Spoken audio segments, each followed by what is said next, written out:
अस्सलाम वालेकुम नाज़रीन, आज का सच के साथ मैं हूं नदीम हुसैन। सुप्रीम कोर्ट आजकल कराची रजिस्ट्री में केसेस सुन रही है और चीफ जस्टिस के जो रिमार्क्स आज सामने आए हैं यकीनन वो संजीदगी का मुतकाज़ी हैं। वो कह रहे हैं कि सिंध हुकूमत मुकम्मल तौर पर नाकाम हो चुकी है और सिंध को इनारकी ज़दा बना दिया गया है। ये लोग बैठे मज़े कर रहे हैं। कराची से कश्मीर तक की सूरत हाल बदतरीन है, जहाँ जाएं यही सूरत हाल है।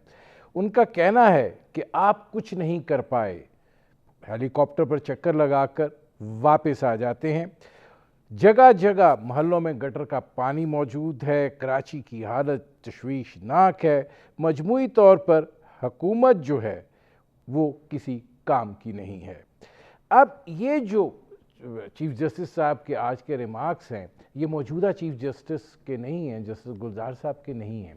इससे पहले जो चीफ जस्टिस थे, उनसे पहले जो चीफ जस्टिस थे, जो चीफ जस्टिस कराची जाता रहा और वहाँ पर मुकदमात की समाअत करता रहा, वो इन्हीं तहफ़्फ़ुज़ात का इजहार करता रहा। सुप्रीम कोर्ट जो है वो अपनी बरहमी के ऊपर कायम है और सिंध हुकूमत जो है वो अपनी कारकर्दगी के ऊपर कायम है। एक तरफ अमल अपनी जगह पे है, दूसरी जानिब रद्द अमल अपनी जगह पे है। दिखाई ये देता है कि दोनों रेल की पटरी की तरह मतवाजन ही चलेंगे। लेकिन आज एक और बात भी हुई है और वो ये है कि अटॉर्नी जनरल जो हैं उन्होंने कहा है कि हम कराची के बारे में संजीदगी से सोच रहे हैं। वफाकी हुकूमत इसका जायज़ा ले रही है और तमाम आइनी और कानूनी पहलुओं पर गौर कर रहे हैं। अभी आपको नहीं बता सकता, लेकिन जल्द इक़दामात उठाए जाएंगे। ये कानूनी और आइनी इक़दामात जो हैं वो क्या हो सकते हैं, इस बारे में भी बात करेंगे। लेकिन ये जो सूरत हाल है, यकीनन ये इस बात का तकाज़ा करती है कि बात की जाए, देखा जाए कि सूरत हाल जो है वो असल में है क्या। और बार बार जब सुप्रीम कोर्ट इस रद्द अमल का इजहार करती है तो अमल क्यों नहीं होता, और क्या सिंध हुकूमत को ये एहसास है कि आज नालों की सफाई का काम जो है वो एनडीएमए को सौंप दिया गया है और सुप्रीम कोर्ट जो है वो यहाँ पर रुक नहीं रही है। चीफ जस्टिस ये कह रहे थे कि एनडीएमए की मज़ीद ज़िम्मेदारियाँ जो हैं वो बढ़ाई जाएंगी, और जाहिर है कि ये अगर एनडीएमए की ज़िम्मेदारियाँ बढ़ाई जाएंगी तो इसका मतलब है कि वफाक की ज़िम्मेदारियाँ जो हैं वो बढ़ने जा रही हैं। ये वो सूरत हाल है जिस पर करेंगे बात। आपका अपने मेहमानों से तारुफ करवाते हैं। हमारे साथ मौजूद है निसार खोड़ो साहब, पाकिस्तान पीपल्स पार्टी के सीनियर रहनुमा हैं और शायद पाकिस्तान पीपल्स पार्टी की अब तक की जितनी सिंध की हुकूमतें रही हैं वो उनसे वाबस्ता रहे हैं और उन्होंने इन सारे मामलात को बहुत करीब से देखा भी है और ज़ाहिर है इसमें इन्वॉल्व भी रहे हैं। हमारे साथ मौजूद हैं फरदौस शमीम नकवी साहब, सिंध में पाकिस्तान तहरीक इंसाफ के रहनुमा हैं और सिंध असम्बली में लीडर ऑफ दी अपोजिशन हैं। और हमारे साथ मौजूद हैं अशतर औसाफ साहब, ये पाकिस्तान के साबिक अटॉर्नी जनरल रहे। निसार खोड़ो साहब, सबसे पहले आपसे शुरू कर रहा हूँ। ये जुमला इस्तेज़ाइया नहीं है, हर चीफ जस्टिस ने ये बात जो है वो कही है कि सिंध हुकूमत मुकम्मल तौर पर नाकाम हो चुकी है। एक एनार्की ज़दा सूबा जो है बना दिया गया है, कुछ नहीं हो रहा है, कोई काम नहीं हो रहा है। पहले तो ज़रा इस पर आप अपना रद्द-ए-अमल दीजिए। अभी देखें, आपने बहुत से सीरियस सवाल उठा लिए और उठाने भी चाहिए। चीफ जस्टिस के लिए, मेरे लिए, मैं उनके लिए एहतराम रखता हूं। केस क्या था, उस केस में ये वर्डिक्ट है या ऑब्जर्वेशंस हैं। अगर ऑब्जर्वेशन पर हम बेस बनाते हैं तो हर ऑब्जर्वेशन को बेस बना के उस पर सवाल उठाया जाना चाहिए। अगर किसी केस में ये वर्डिक्ट नहीं है तो फिर इस पर कमेंट करके माहौल को और गंदा करने की ज़रूरत नहीं है। जहां तक मुझे याद पड़ता है, जो अखबार में एक खबर लगी, सुर्खी लगी, उसमें एक तो बरहमी का इजहार था मेयर कराची पर कि कराची संभाल नहीं सकते हो तो छोड़ जाओ। फिर दूसरी बरहमी दिखाई उन्होंने बिल बोर्ड पर, जो कराची शहर में ही तकाजा था और इशारा था। तीसरा था जोही में जो अभी ये शगाफ पड़ा और बारिश का पानी ओवरटॉप कर गया रोड्स को और लोगों को तकलीफ हुई, उसकी तरफ इशारा था कि चीफ मिनिस्टर साहब हेलीकॉप्टर से होके आ जाते हैं और होता कुछ नहीं है। मैं इसके लिए माजरत खाना और मौदवाना अंदाज में अर्ज कर रहा हूं कि लोकल बॉडी का जो सिस्टम है वो अब सूबों के अख्तियार में है। सूबे ने बैठकर कानून बनाया, पास हुआ, किसी कोर्ट ने उसका नोटिस नहीं लिया, उसको नलीफाई नहीं किया और वो राइज हुआ, उस पर इलेक्शन हुए।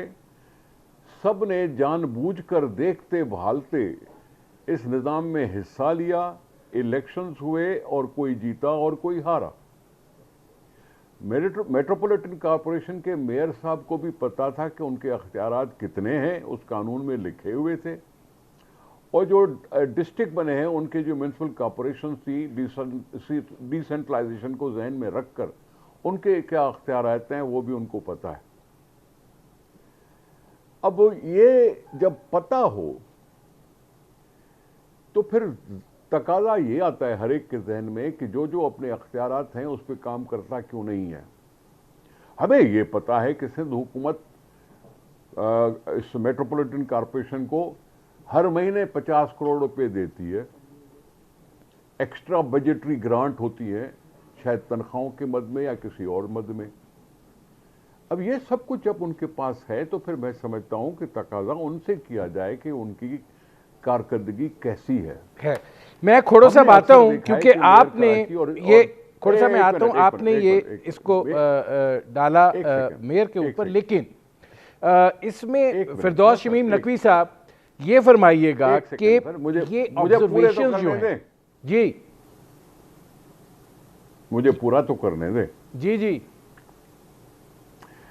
रही बात बिलबोर्ड्स की, मैंने कोई ऐसी कैंपेन नहीं देखी मेयर साहब की तरफ से कि जिसने एहतजाजन आवाज उठाया हो कि जी बिलबोर्ड्स नहीं होने चाहिए और हुकूमत सिंध ने कोई दमखम लगा के कहा हो कि नहीं जी बिलबोर्ड लगेंगे। ऐसी कोई बात मैंने देखी नहीं अखबारात में। हाँ, बिलबोर्ड्स कभी उतर जाते हैं, कभी फिर लग जाते हैं और चीफ जस्टिस साहब आते हैं। ये पहली दफा नहीं हुआ है बिलबोर्ड पर, पहले भी हुआ था और बाकायदा एक कैंपेन चली थी कि ये नहीं होनी चाहिए, होर्डिंग्स नहीं होनी चाहिए। बिल्कुल सही बात है। जोही का एक वाकया हुआ, चीफ मिनिस्टर सोता नहीं रहा, शिगाफ पड़ गया एक गाज डैम के बंद में, शिगाफ पड़ गया वहां जिसकी वजह से पानी आया और जोही का इलाका डूब गया या जो कुछ भी हुआ। चीफ मिनिस्टर सोता नहीं रहा, वहां गया, चढ़ के गया हेलीकॉप्टर में। गाड़ी में जरा देर लग जाती, 4 घंटे लग जाते, 5 घंटे लग जाते, हेलीकॉप्टर में कुछ थोड़ी सी कम टाइम लगता है। वहां उतरे होंगे, ये तो नहीं है कि हेलीकॉप्टर का जायजा लेके वापस आए। मैं उनकी बरहमी पर उनको नाराज नहीं होता, मैं उनकी बरहमी पर ऐसी कोई बात नहीं कर रहा हूं। हां, अगर ये पानी और सैलाबी पानी अगर 1 घंटे में निकाल कर कोई भी दिखा दे तो फिर तो हम हो सकता है हो मान सकते हैं। हमने ये इसमें निसार खोड़ साहब जरा बात लंबी हो गई है, मैं आता हूं ताकि अभी आपने एनडीएमए की बात की, अभी आपने नहीं, मैं उस तरफ आऊंगा, वो सवालों में आएगा निसार खोड़ो साहब, ताकि चल सके, ये लंबी हो जाएगी बहुत बात।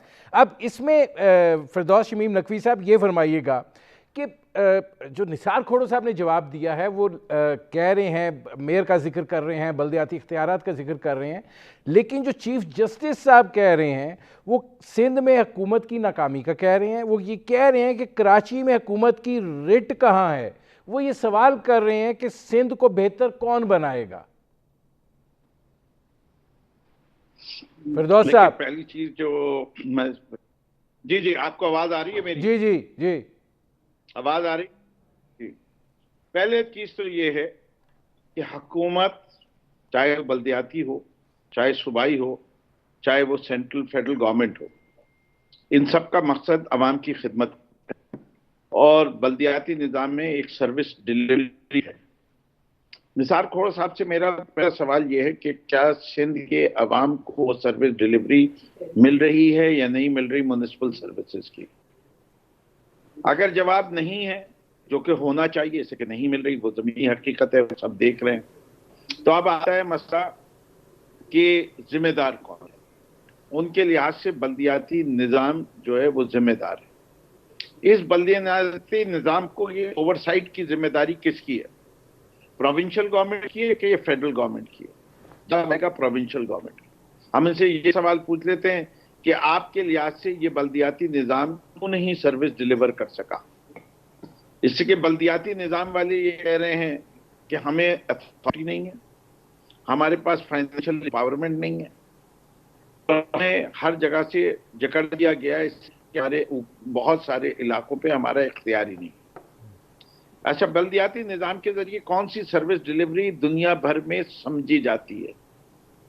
पहली चीज तो ये पानी की फराहमी बल्दियाती निज़ाम का हिस्सा है, सीवरेज का निज़ाम बल्दियाती निज़ाम का हिस्सा है, स्टॉर्म वाटर बल्दियाती निज़ाम का जिम्मा है, बिल्डिंग कंट्रोल बल्दियाती निज़ाम का हिस्सा है, पब्लिक ट्रांसपोर्ट किसी शहर की बल्दियाती निज़ाम का हिस्सा है। ये सारे चीजें जो बल्दियाती निज़ाम के हिस्से हैं, इन्होंने कानूनी तौर पर 2013 के कानून में ये सूबाई हुकूमत को दी। तो चलिए, बल्दियात से इन चीजों का तो अब सवाल पूछा ही नहीं जा सकता कि वो कानून के तहत है ही नहीं उसके पास, तो इन चीजों का जवाब दे दें। मैंने अभी solid waste management authority, Sindh solid waste management authority बनाई, कराची को छोड़ दीजिए, बाकी सिंध में कूड़ा बिल्कुल अच्छे तरीके से उठ रहा है। क्या पूरे लड़काना साफ है, शक्कर साफ है, नवाबशाह साफ है, ताल्लुके जितने मुख्तलिफ हैं, वहाँ सफाई का इंतजाम जबरदस्त है, मिसाली है, पंजाब से बेहतर है, केपी से बेहतर है, बलूचिस्तान से बेहतर है, तो तारीफ के काबिल है, सलाम कर लेंगे हम इनको। और अगर वहां भी डिलीवरी नहीं है, इसलिए कि सिर्फ कराची तक क्यों महदूद रखा गया है। मैं आता हूँ फिरदौस शमीम नकवी साहब, जरा जी फिरदौस साहब मैं आता हूँ।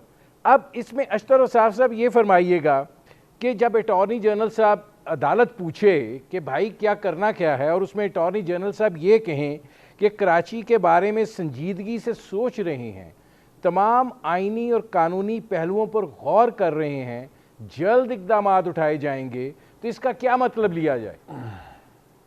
देखिए, कराची के मामलात या बाकी जगहों के मामलात जो होते हैं वो लीगल से ज़्यादा एडमिनिस्ट्रेटिव हैं, और हमने अभी तक एडमिनिस्ट्रेटिव साइड के ऊपर कोई सॉलिड काम नहीं। हमारे पास मिसालें मौजूद हैं मेगा सिटीज़ की, और कराची मेगा सिटी है। किस तरीके से उसको बाइफरकेट करना है, किस तरीके से उसके बजट्स बनाने हैं, और किस तरीके से उसको आगे लेके चलना है। ये कोविड-19 का जो ज़माना और लॉकडाउन का ज़माना, ये वो टाइम था जब ड्रेजिंग की जा सकती थी नालों में, और लोगों को एम्प्लॉयमेंट दी जा सकती थी, और जो कराची इलेक्ट्रिक का जो इश्यूज हैं उनको ठीक किया जा सकता था, नहीं किया गया। लेकिन अब हम क्या पीछे देखें या हमने आगे की सिमत को चलना है, और क्या सोच हो सकती है? एक ज़ाती सोच मैं आपको बता सकता हूँ। मेरी ज़ाती सोच ये है कि पोर्ट सिटीज़ वगैरह जो हैं वो फेडरल निज़ाम में होनी चाहिए। ये मेरी सोच आज की नहीं है, बहुत पुरानी है, और उसके पीछे जो ऑब्जेक्टिव है वो ये है कि पोर्ट और शिपिंग और ये मामलात जो हैं ये वैसे भी वफाकी के पास होते हैं, तो क्यों नहीं उन सिटीज़ का निज़ाम भी वफाक के पास होना चाहिए। ये मुमकिन है और आइन के तहत भी किया जा सकता है। दूसरा कि आप इंतज़ामी सतह के ऊपर इस तरीके से कर दें कि आप कुछ इलाकों का जो निज़ाम है वो आप अपने पास ले लें। You can declare emergency in that particular area, और वहाँ पे आप ये सारे काम कर सकते हैं। लेकिन उससे ज़्यादा बेहतर काम क्या है? उससे ज़्यादा बेहतर काम है कि आप मिलजुल के काम करें। ये पॉलिटिकल इश्यूज नहीं हैं, ये इश्यूज नेशनल हैं, और नेशनल इश्यूज पे कंसेंसस अगर नहीं भी हो सकता तो कम से कम ये तो किया जा सकता है कि मिल बैठे। अनफॉर्चुनेटली मैं देखता क्या हूँ कि मिल बैठने का भी यहाँ पे कोई किसी किस्म की सोच नहीं है।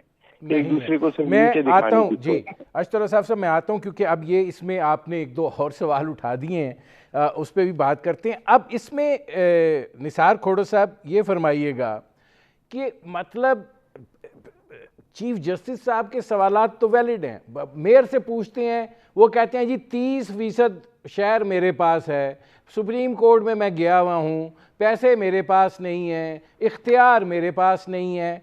आपकी तरफ जाते हैं, आप कहते हैं वफाक का शेयर इसमें बहुत ज़्यादा है। हम अब सारे अगर ये कारोबार शुरू कर देंगे तो फिर चीफ जस्टिस ये नहीं कहेगा तो क्या कहेगा?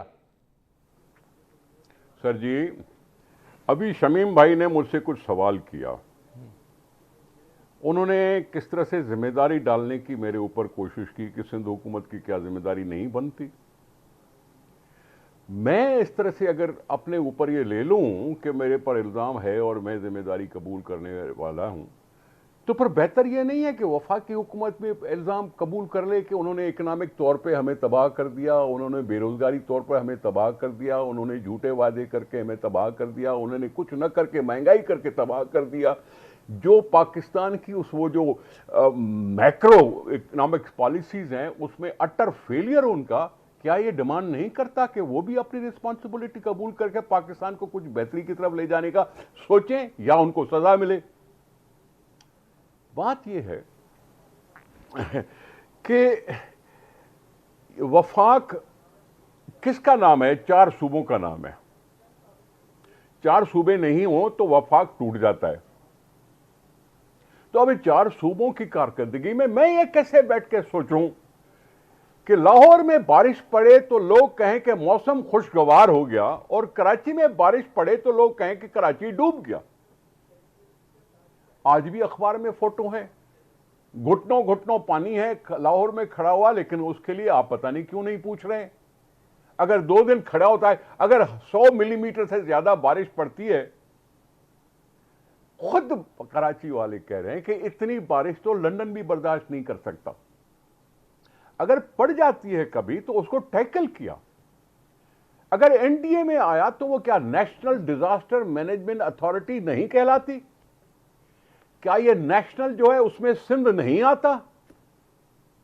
और अगर नेशनल डिजास्टर मैनेजमेंट को यहां ले आया गया, जो प्रोविंशियल डिजास्टर मैनेजमेंट भी थी, उसके साथ मिलकर और हुकूमत सिंध के साथ मिलकर अगर उन्होंने कराची के 3 नाले साफ किए तो इतने क्या बड़ी बात हो गई?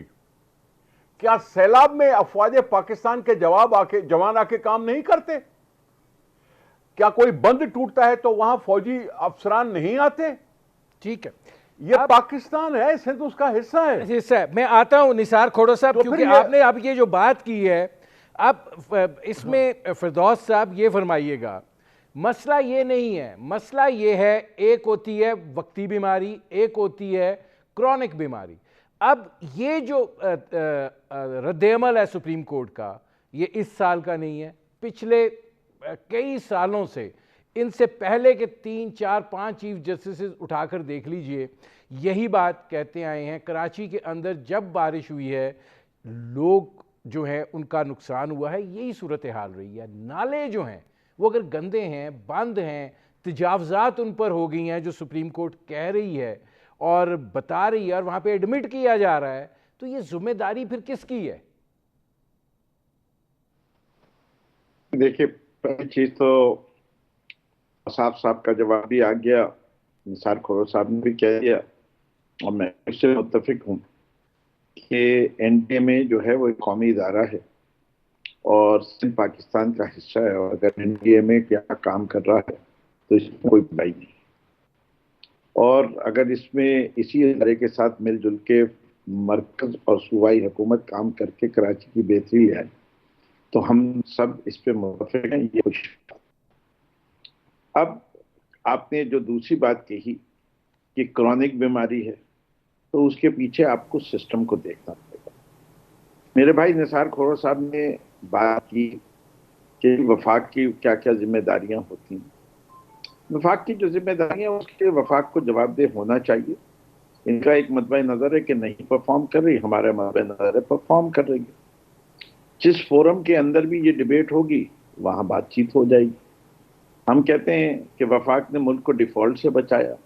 हम कहते हैं कि कोविड-19 को ज़बरदस्त तरीके से वफाक की जो पॉलिसी थी दुनिया भर सराह रही है। हम कहते हैं कि एहसास इमरजेंसी कैश प्रोग्राम एक बेहतरीन प्रोग्राम था जिसको पूरी दुनिया ने सराहा।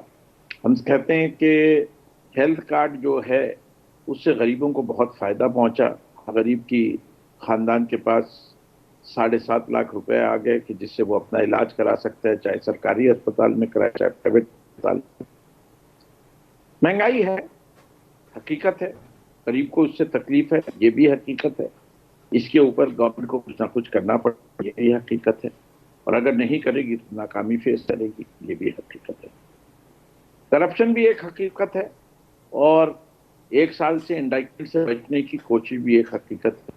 और 11 साल तक कोई केस मुकम्मल ना होने दे, वो भी एक हकीकत है। और इस मुल्क के पाकिस्तान में करप्शन अरूज पे थी, अरूज पे अभी भी शायद है, कमी भी इतनी नहीं वाज़ेह नज़र आ रही। और एक और बरादर इस्लामी मुल्क है जो इस खत्ते का है, जो जिसमें अभी बम ब्लास्ट हुआ, वहाँ हुकूमत दोनों के खड़ी हुई है, डिफ़ॉल्ट के भी दहाने पे खड़ी हुई है और करप्शन की वजह से वहाँ कहते हैं तबाही आई। और आप देख सकते हैं कि उनकी ज़बून हाली के पीछे क्या मसाइल। तो हमें अगर एक कौम की हैसियत से आगे बढ़ना है तो हमने इन तमाम इशूज़ को टैकल करना है। ये कहना कि मैं इनका मुंह ज़्यादा काला है या मेरा मुंह ज़्यादा काला है, उससे मसला हल नहीं हो रहा। मतलब जो जिसकी जिम्मेदारी वो पूरी तो करे। वफाक की जो जिम्मेदारी है वो वफाक को पूरी करे। सही कह रहे हैं, ये वफाक ने जितना टैक्स जमा करना था उस टैक्स को जमा करने में वो नाकाम रही। लेकिन ये नहीं कह सकते कि सिंध का पैसा लेके पंजाब को दे दिया। ये जो तासुब पैदा करने की कोशिश करते हैं और जो तासुब पैदा करने की कोशिश कर रहे हैं और जो सिंध में ये लोगों को बरगला रहे हैं, वो पाकिस्तान की कौमी सोच के खिलाफ है। मैं आता हूँ फिरदौस साहब। अब अशतर औसाफ साहब ये फरमाइएगा कि आइनी और कानूनी तौर पर, देखिए कराची के बारे में बात हो रही है, अटॉर्नी जनरल साहब ये बात कर रहे हैं, आपने एक ज़ाती राय दी।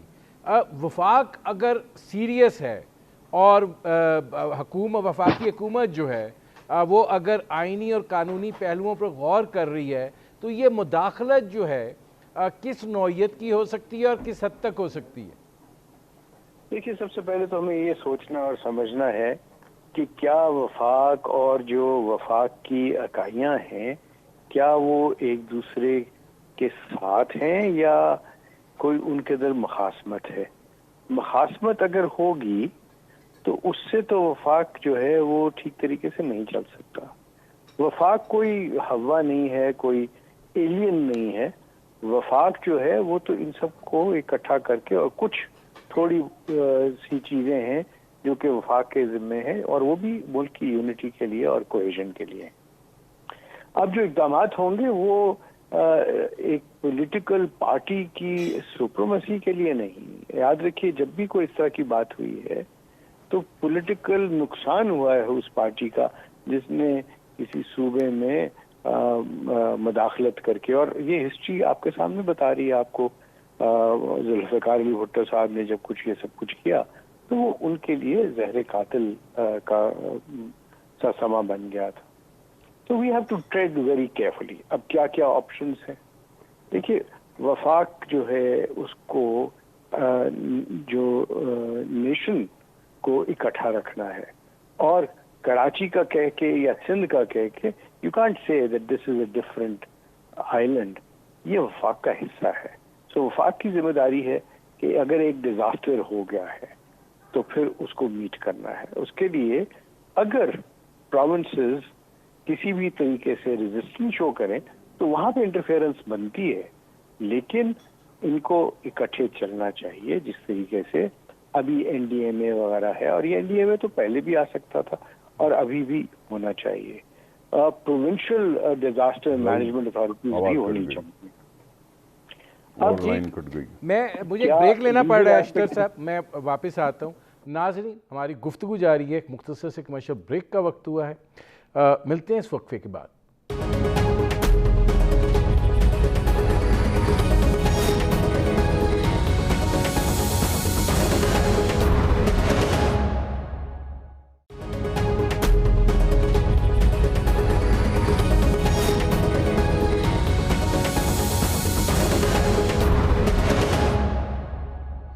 Welcome back. अच्छा, इसमें निसार खोड़र साहब मामला यहाँ पे नहीं रुक रहा है। देखें, जो सुप्रीम कोर्ट कह रही है, ये रिमार्क्स कोई छोटे रिमार्क्स नहीं हैं। वो ये बात कह रहे हैं यहाँ पर माफियाज बैठे हैं जिनका मकसद सिर्फ कमाई है। जितने मंसूबे सिंध में शुरू किए सब ज़ाया हो गए। सक्खर, हैदराबाद, लाड़काना, दादू, किसी ज़िले में कोई काम नहीं हुआ। किसके नाम पे जायदाद रजिस्टर है कोई नहीं जानता। पैसे आते हैं चले जाते हैं, कोई पता नहीं आप क्या कर रहे हैं। सर, इसको लेकर ये तो पूरी एक चार्जशीट है। सर, मैं माजरत के साथ, आपने ये ऑफ हैंड क्वेश्चन पूछ लिया। मेरे पास इस वक्त कागज कोई नहीं है कि मैं उसका जवाब बाकायदा सबूत के साथ दिखा सकूं। मैं कहता हूं कि काम हुआ है। मैं कहता हूं कि सिंध में इंफ्रास्ट्रक्चर कई गुना ज्यादा बेहतर हो गया है। मैं कहता हूं कि हमारा बड़ा मेजर प्रोजेक्ट कोल पावर का बहुत कामयाब गया है। मैं कहता हूं कि हमने विंड पावर में बहुत आगे तरक्की की है। मैं कहता हूं कि सोलर पावर में हमने तरक्की की है। मैं कहता हूं कि हमने पुलें बनाई, अस्पतालें बनाई, स्कूल बनाए। मैं कहता हूं कि सारे state of the art school भी बने हैं। ये मैं कह सकता हूं। उन्होंने मेहरबानी फरमाई, कुछ कहा कि जी कुछ नहीं हुआ। मैं उनके साथ माजरत ख्वाह हूं कि ये मैं इस तरह से एग्री कर लूं। आंखें नहीं ऐसे बंद की जा सकती। आपकी कराची को देखो, कराची में भी कोई भूला नहीं कराची को। ये जिसको मेन शहर कहा जाता है, डाउनटाउन कहा जाता है, उसका रंग रूप चेंज हुआ है। ये मुहल्ला इलाके हैं जहां डेवलपमेंट करने की और जरूरत है। ये कहीं रोडों में खड्डे थोड़े बहुत से आ जाते हैं तो आ जाते हैं। ये कुछ हम भी करते हैं। अब रोड बन गया, उसके बाद नाली खींचनी है कि जी पानी दूसरी तरफ जाए। रोडों को हम भी उखाड़ के बैठ जाते हैं। हम भी अपना कचरा बाहर फेंकने और डब्बे में फेंकने के बजाय ऐसे फेंक देते हैं। देखिए, ये सारी चीजें एफर्ट करती रहती है हुकूमत। आपने हम पर नुक्तेचीनी कर ली कि जी चाइना वालों को बुला के सफाई क्यों करा रहे हैं। हमने कहा चलो जी जाओ, चाइना वाले चले जाओ। अब एनडीए में आई है तो भी आप शिकायत कर रहे हैं। ये नहीं है बात। ये मुख्तलिफ तरीके होते हैं सपोर्ट करने के, प्रोग्राम को और ज्यादा बेहतर करने की, जिंदगी को और बेहतर करने को। अब अगर किसी डिस्ट्रिक्ट की बात करेंगे तो कराची में 6 जिले हैं।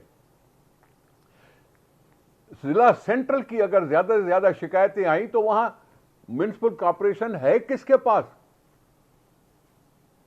मैं देखिए, एक एक चीज को बैठ के मैं बहस करूं तो मुझे अच्छा भी नहीं लगता, लेकिन मैं कह रहा हूं कि ऐसे स्वीपिंग स्टेटमेंट्स जो है ना, ऑब्जर्वेशन के तौर पर दिल दुखाती हैं। कई गांव हैं, कई गांव में पता नहीं कितनी तकलीफ होंगी, पंजाब में भी होंगे, बलूचिस्तान में होंगी, केपीके में होंगी, पता नहीं कहां कहां कितनी तकलीफ होंगी। निसार खोड़र साहब, मैं आता हूं क्योंकि आपने, निसार खोड़र साहब, आपने जिस राय का इजहार किया है, मैं जरा फिरदौस शमीम नकवी साहब से भी पूछ लूं। अब फिरदौस साहब, निसार खोड़र साहब कह रहे हैं काम हुआ है, कराची अगर खराब है तो इसमें हमारा हिस्सा भी है, लेकिन आप क्या समझते हैं कि ये जो सुप्रीम कोर्ट ने जो कहा है स्वीपिंग स्टेटमेंट है जिसकी जानिब निसार खोड़र साहब इजहार कर रहे हैं? कि मैं तो निसार खोड़र साहब की बात से बिल्कुल इख्तिलाफ रखता हूँ। ये पता नहीं कौन सा इनके पास तरीक़ेकार है कि हमने ये बिरयानी को देखने के लिए देख के चंद चावल जरूर देखे जाते हैं, लेकिन ये बड़े खुशकिस्मत होते हैं कि ये सिर्फ देख से वही चावल निकालते हैं जो पक्के हुए हैं। इनको कच्चे और खराब चावल मिलते ही नहीं है कभी। और सुप्रीम कोर्ट जो है वो उन 4 चावलों को नहीं देखती, पूरी देख को देख रही है। और वो पूरी देख का हाल आपका कैमरा भी देखता है, बाकी चैनल्स भी देखते हैं, और वो सारे हाल बताता है कि कराची जो रोशनियों को शहर था, इसकी अगर आप तारीख देखें और मौजूदा हालात देखें, क्या आज उसका कोई कंपैरिजन हो सकता है? क्या कराची के अंदर 40% लोगों को नलके में पानी नहीं मिलता? क्या माजी में भी ऐसा ही था? क्या कराची की 40% आबादी, जो कि 80 लाख के करीब होती है, हमेशा कच्ची आबादियों में रहती थी? क्या कराची के अंदर कभी ट्रेनें नहीं चली, कभी KRTC एग्जिस्ट नहीं करती थी? आज के दौर में तो कोई पब्लिक ट्रांसपोर्ट सिस्टम है ही नहीं। क्या कराची के हर मैनहोल से सीवेज उबलती थी? क्या कराची में कभी कूड़ा उठता नहीं था? क्या कराची साफ शहरों में आता नहीं था? फिरदौस साहब यहाँ पर मेरा एक सवाल है आपसे। कराची जो है वो एक बड़ा गरीब परवर शहर रहा है। मेरा आपसे सवाल है, इनफ्लो जो आया है कराची की तरफ, और कराची ने पूरे पाकिस्तान के लोगों को खपाया है, अपने अंदर समोया है। हम पीपल्स पार्टी से बिल्कुल इख्तलाफ करते हैं, बात कर रहे हैं कि ये चार्जशीट है आपके खिलाफ, लेकिन क्या वफाकी हुकूमतों की भी जिम्मेदारी नहीं थी कराची शहर में हिस्सा डालने की, जिस तरीके से उसने इस मुल्क के तूल और अर्ज के तमाम लोगों को अपने अंदर समोया? देखिए, बात यह है कि पाकिस्तान का हिस्सा कराची है। कराची तारीखी तौर पर आबादी का इजाफा, मुल्क में जो पैदाइश की वजह से इजाफा है, वो 2.4% है। कराची में क्योंकि ये गरीब परवर शहर है, यहाँ नौकरियां मिलती हैं लोगों को, यहाँ सनतकारी सबसे ज्यादा होती है, यहाँ पोर्ट सिटी है जिसका जिक्र आप साथ कर रहे थे, यहाँ की आबादी 4% बढ़ती है। आप सोचिए कि कैसी शानदार हुकूमत होगी कि जितना पानी 2007 में कराची में आता था, आज 2020 में भी उतना ही पानी आता है, और 4% हर साल आबादी बढ़ जाती है। तो आप सोचिए, जिस शहर की आबादी दुगनी हो जाए 2007 से 2020 तक और पानी उतना रहे, तो उसका जिम्मेदार जो है आबादी पे आना चाहिए कि वो बढ़ी क्यों, हुकूमत पे कोई आना चाहिए।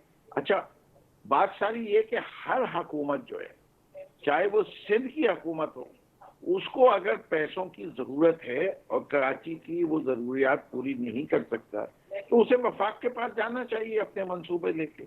सूरत हाल ये हुई है कि 2012 में जब तक NFC अवार्ड नया वाला नहीं आया था, जिसके लिहाज से 58% पैसे अब सूबों को मिलते हैं, और उस 58% में 27.7% हिस्सा सूबा सिंध का है, और जो बजट 3 बिलियन रुपए का था वो आज 1.2 ट्रिलियन का हो गया। तो नॉन डेवलपमेंट एक्सपेंडिचर तो बढ़ा दिया गया 900 अरब रुपए पे, यानी जो 2012 का बजट से उससे 3 गुना ज्यादा नॉन डेवलपमेंट एक्सपेंडिचर कर दिया गया, और डेवलपमेंट एक्सपेंडिचर उतना ही है तकरीबन जो पहले था। ठीक है, मैं जरा फिरदौस साहब आता हूं, क्योंकि ये अब इसमें अशतर और साफ साहब ये फरमाइएगा कि आप दोनों मेजर पार्टीज़ की गुफ्तगू सुन रहे हैं, और बीच में जाहिर है कि चीफ जस्टिस साहब अटॉर्नी जनरल से भी मुखातिब थे, और वो भी जो कराची के बारे में जो है काफ़ी परेशान थे। ऑप्शंस जो हैं वफाक के पास फिर क्या रह जाते हैं? देखिए, सिर्फ चीफ जस्टिस साहब ही नहीं परेशान, पूरा मुल्क, पूरे अवाम परेशान है कराची के लिए। कराची पाकिस्तान का दिल है, और जब दिल में खराबी हो तो सारे जो हैं उसे इफेक्ट होते हैं। ऑप्शंस क्या अवेलेबल है? मैंने पहले अर्ज किया कि आइन में गुंजाइश मौजूद है कि आप किसी एक एरिया को वफाक के ज़ेरे इंतजाम ले आइए, और पोर्ट सिटीज दुनिया में होता यही है कि पोर्ट जो हैं वो वफाक के ज़ेरे इंतजाम होते हैं।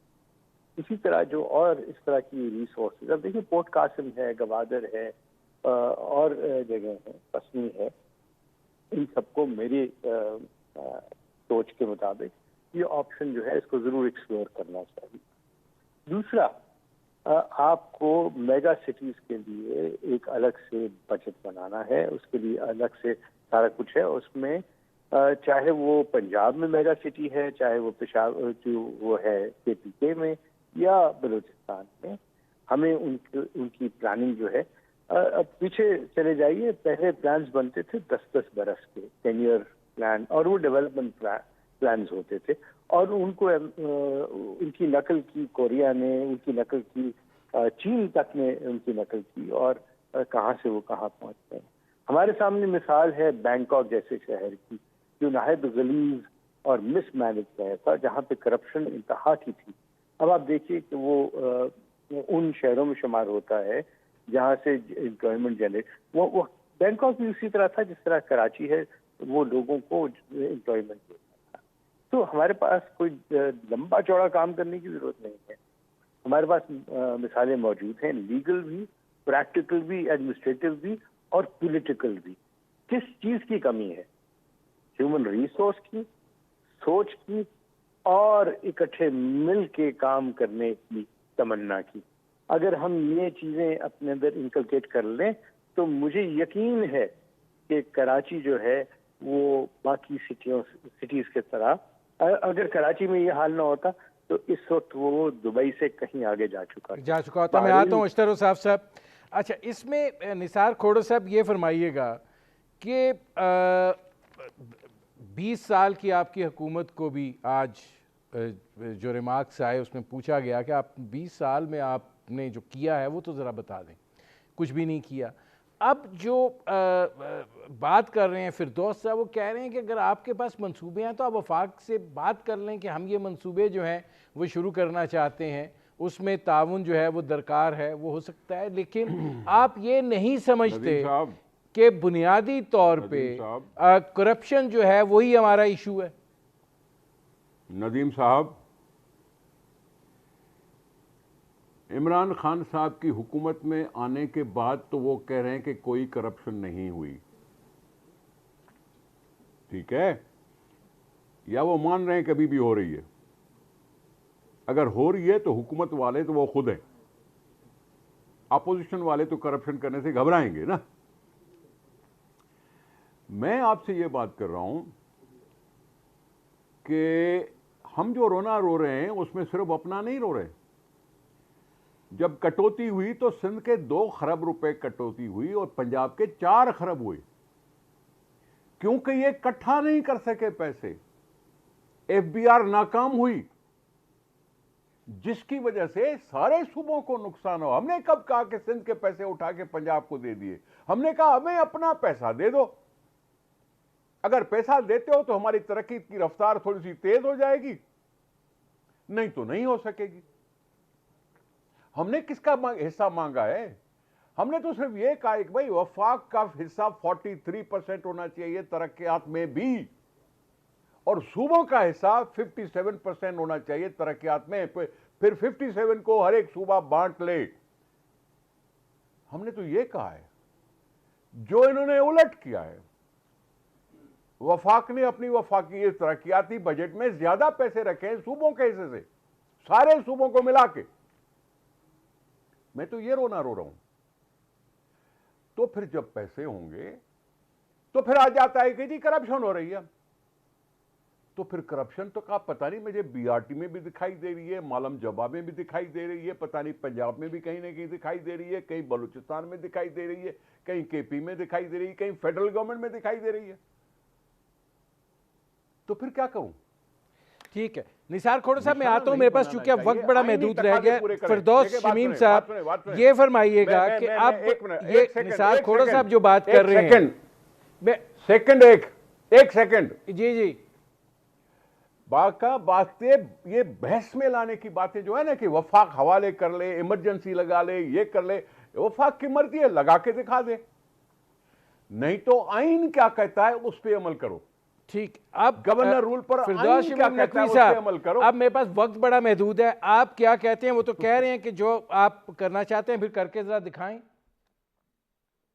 देखिए, ये इनके अल्फाज से जो बू आती है वो बगावत की आती है। जो कुछ होगा वो आईनी होगा। आर्टिकल 149(4) कॉन्स्टिट्यूशन का पाकिस्तान का हिस्सा है। गवर्नर रूल पाकिस्तान की कॉन्स्टिट्यूशन का हिस्सा है। फाइनेंशियल इमरजेंसी कॉन्स्टिट्यूशन का हिस्सा है। गवर्नर रूल आखिरी दफा पीपीपी में ने पंजाब में लगाया था। तो ये कहना कि ये काम करना करके दिखाओ, तो ये वाली बात तो पहले आप कर चुके हैं, दोबारा दिखाने में भी कोई मसला नहीं होगा। और ये इनको सबकी बुराइयां नजर आती हैं, अपनी बुराई नहीं नजर आती। खट्टा शुगर मिल में 100 करोड़ रुपए दे दिए। सिंध में मैं आपसे माजरत के साथ, मुझ पर आपने कोई कहा कि मैं क्या लफ्ज कहा आपने, बगावत, आपने मुझे बगावती कहा है।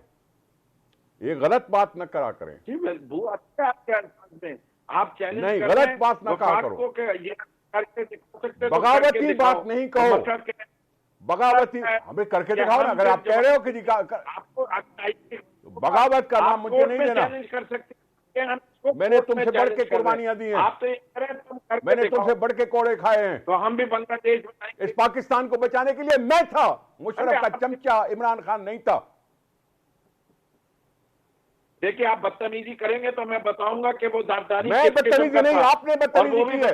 आपने बदतमीजी की है, मुझ पर आपने बगावत की बात की है। तो ये बातें गलत बात ना करो, गलत बात नहीं करो। हम टीवी पे बैठे हैं, तबाह किया पाकिस्तान। गलत बात नहीं करो। हम कौम के सामने बैठे हैं। मैं शराफत से बोल रहा हूं और आपको भी शराफत से बोलना चाहिए। मेरे प्रोग्राम का वक्त खत्म हो रहा है। मेरे प्रोग्राम का वक्त खत्म हो रहा है। नहीं जरूर होगा जी, मेरे प्रोग्राम का वक्त खत्म हो रहा है। बहुत शुक्रिया फिरदौस शमीम नकवी साहब, बहुत शुक्रिया निसार खोड़ो साहब, बहुत शुक्रिया अशतर साहब। नाज़रीन, आपने हमारे पैनल की शुरका की गुफ्तगू सुनी। अब तक के लिए इतना ही, इजाज़त दीजिए। अल्लाह हाफ़िज़।